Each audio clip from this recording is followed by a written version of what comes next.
Hi, I'm Morgan. I'm a vegan life and wellness coach, and I wanted to talk today about slashing your grocery budget.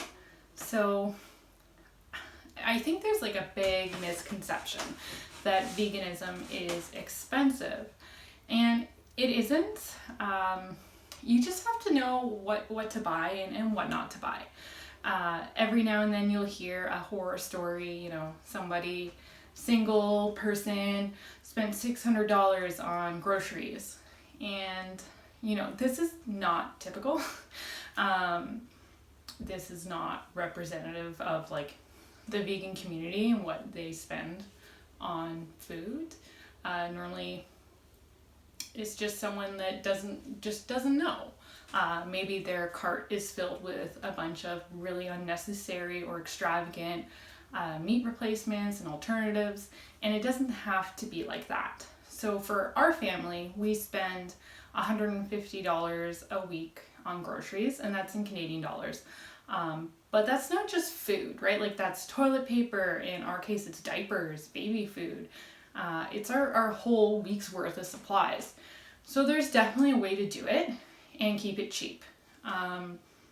Depending on your family and the dynamic, it may be a little more, maybe a little less. But there are kind of some principles to keep in mind when you're shopping. It's not hard, it's not complicated.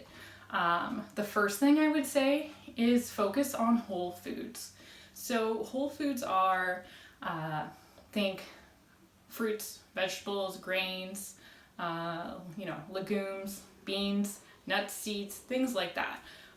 Nuts and seeds are kind of like a plus.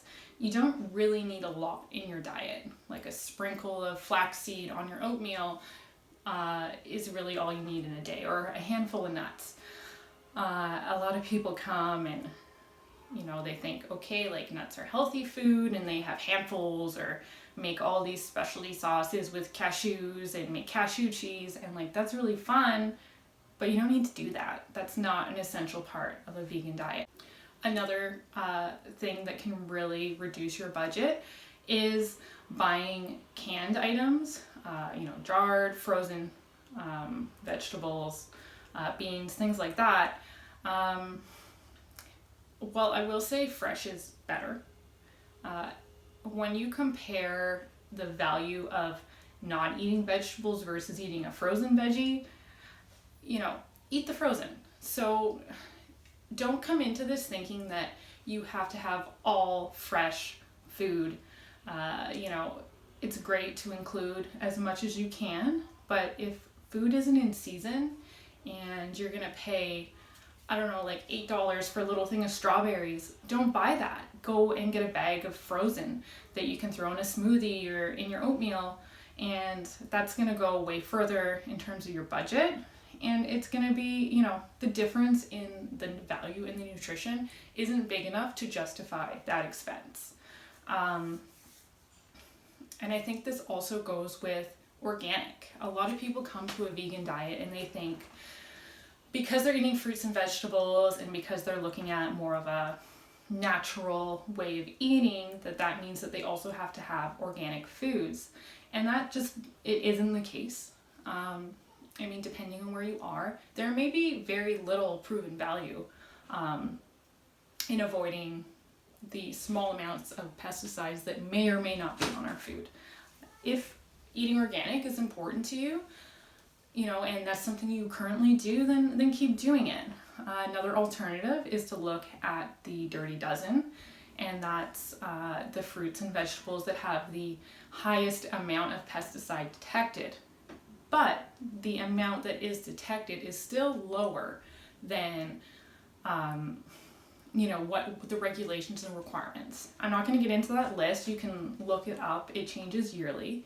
And that's a good way to supplement. If you think that buying organic is important, you can get the more heavily pesticide covered foods that way.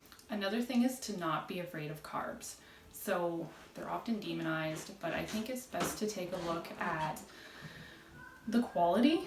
So things like rice, potatoes, like whole grain breads and pasta aren't bad for you. Okay, when we think of carbs and like carb restricting, you want to look at the processed stuff, and you want to, you can't compare a box of Fruit Loops to sweet potatoes.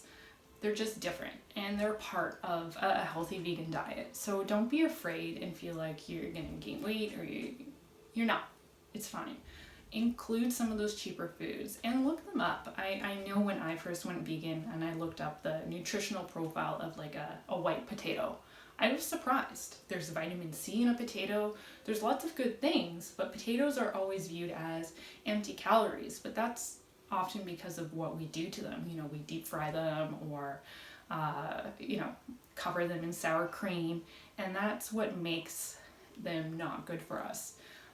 So including carbs in forms of grains or starches can really push your budget further. Another thing to look at is buying generic brands. So generic doesn't necessarily mean less than. Look at the nutritional labels, look at the ingredients, and compare. Are you paying 50 cents more for a can of beans because it's a brand name versus the house brand of where you're shopping? And what's the difference? Is there really an added value? And beyond that, where are you shopping? Here, at least in Canada, we have stores like No Frills that, they're not as pretty. You gotta put one of those quarters in for the cart, but you pay a lot less for your groceries. Don't get caught up in the idea that that's not a good store. It is. You gotta just look around and see what is in your area and what's accessible to you. Price matching is an option. You can look at flyers and coupons and things like that online. There's not so much price matching opportunity when you're buying more whole foods, but sometimes you might be able to catch a deal that Walmart's doing, on strawberries, and apply that at No Frills or wherever you're shopping. So something to keep in mind is just be aware of where you're going. If you have options, look around and consider switching grocery stores if you have to. Another thing is planning ahead. You don't have to have a meal plan in mind, but taking a look at what it is that you're buying and making sure that you're not throwing half of it out, which happens a lot when we start incorporating more fresh produce, right? You have that like kale that wilts at the back of the fridge, or the carrots that you forgot about and they're all shriveled. So this is something that also goes really well with buying frozen, canned, and jarred stuff. Because you don't have to plan so much, but with your fresh produce, you should make sure that you have a plan and when you're going to use that in the week to make the most of your budget and not waste food. Another thing is to cook in bulk. So if you're making a meal, it's really helpful to make extra food. And you can divide those up into little containers if you want for your lunch the next day, or another dinner, another meal. Make big batches of soup. There's lots of different options in what you can do with that. And another great thing to do is take a look for recipes that include whole foods.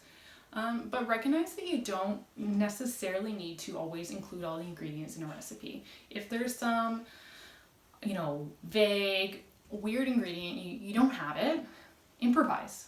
Switch things up. Don't go out and buy, this one seasoning for that one recipe because it calls for it.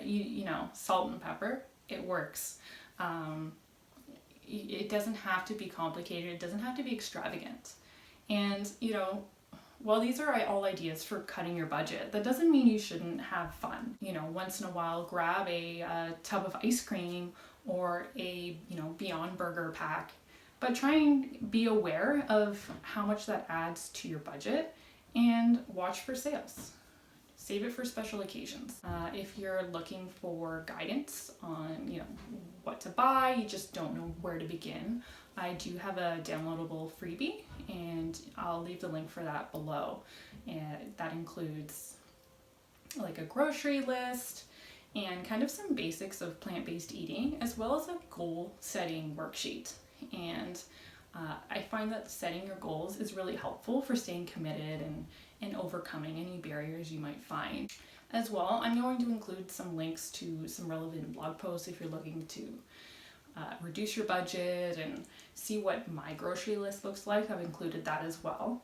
And talk more about organic foods. If you have questions on that, there is a blog post. So I hope that you found this helpful. If you have any questions, concerns, leave your comments below, and I'm happy to, answer them, or even reach out on my socials. I'm happy to support newcomers to the community, and if you just have a quick question, don't be afraid to shoot it. So thank you for watching, and I'll see you again soon. Thanks. Bye.